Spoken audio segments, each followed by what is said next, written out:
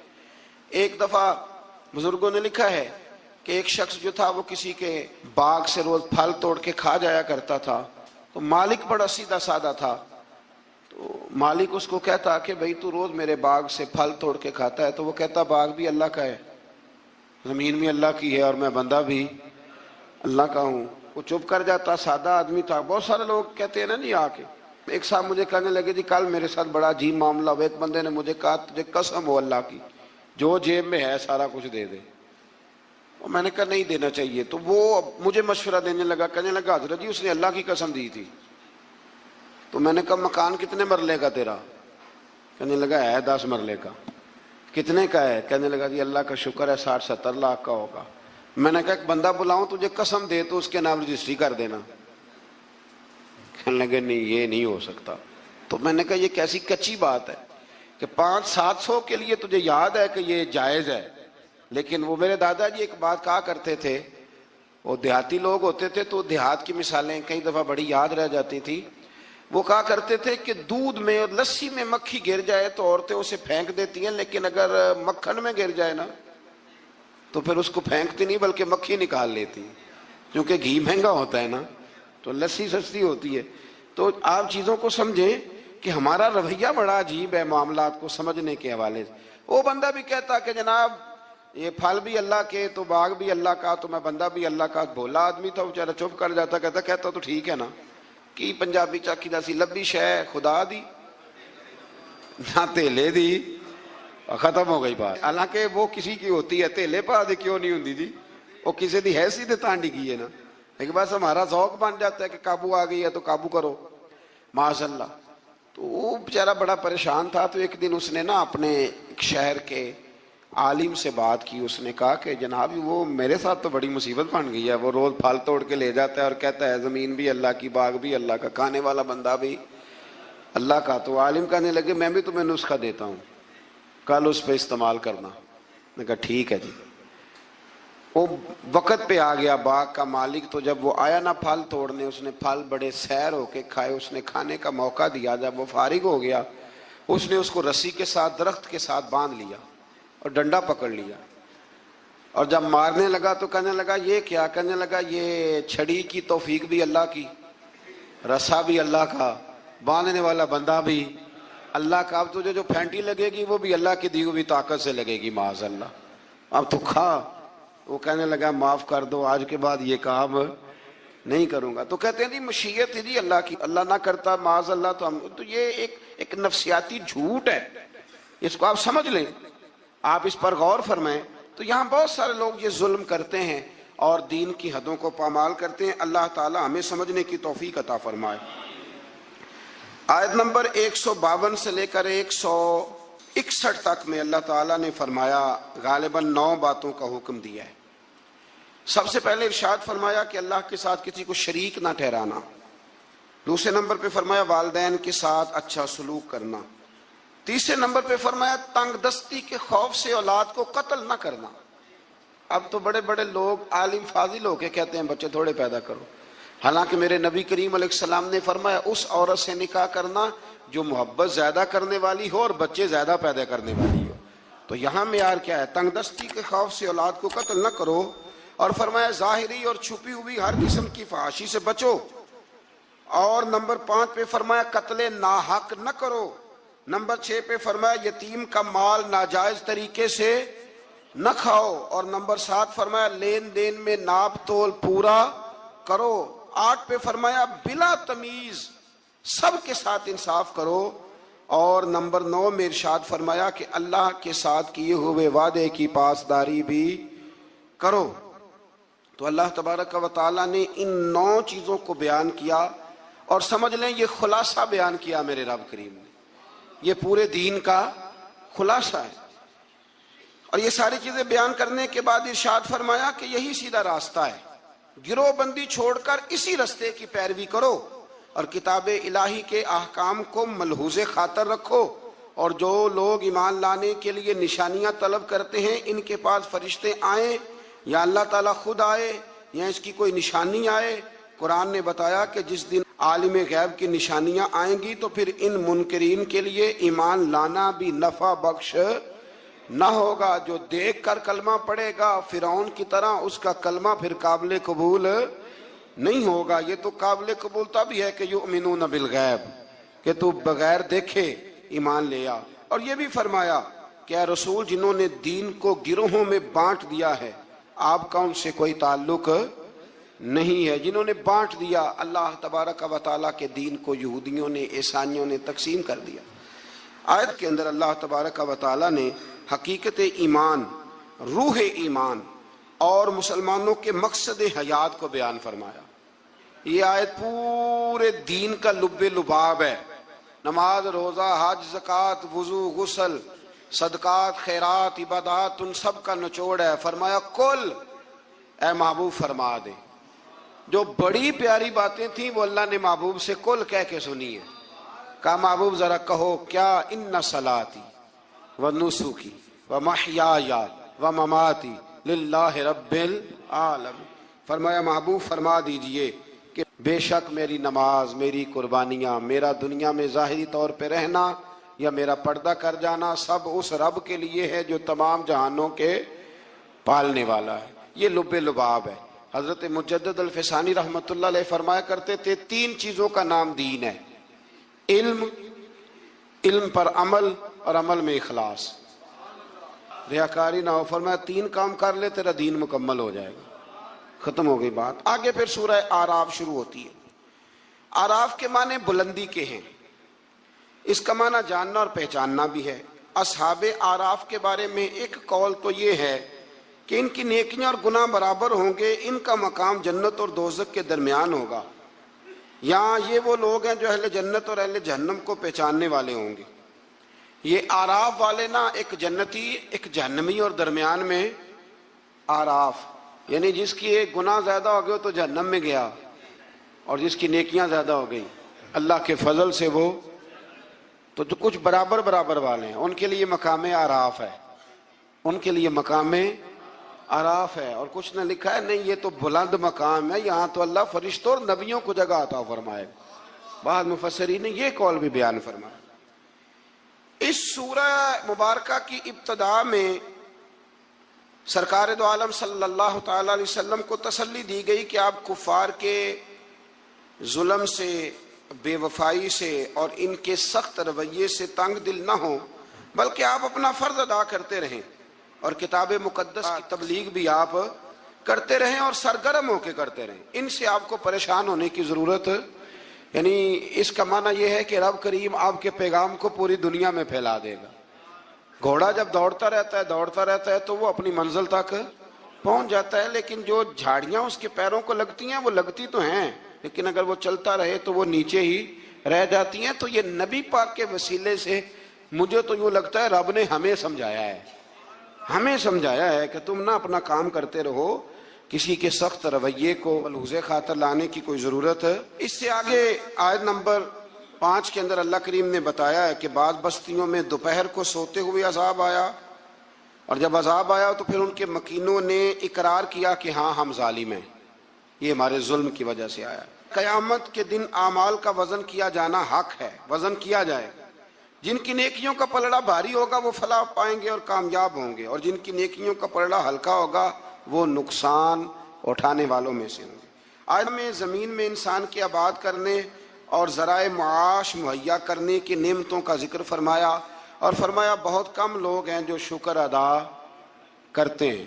میدان بدر کے اندر اللہ تبارک و تعالی نے مدد فرمائی، نصرت فرمائی مسلمانوں کی، اور ایسی کامیابی دی کہ پورا کفر جو اس وقت موجود تھا وہ کانپنے لگا کہ مسلمانوں کے پاس اتنی قوت کہاں سے آ گئی، اتنی طاقت کے یہ کس طرح مالک ہوئے۔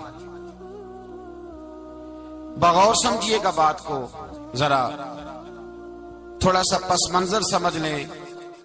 15 سال تک اعلان نبوت کے بعد نبی پاک صلی اللہ علیہ وسلم نے کسی جنگ کی، کسی لڑائی کی اجازت نہیں دی، کسی قسم کی منع فرمایا، بلکہ فرمایا لکم دینکم ولی دین، تمہارا اپنا دین ہے، ہمارا اپنا دین ہے. منع کر دیا گیا.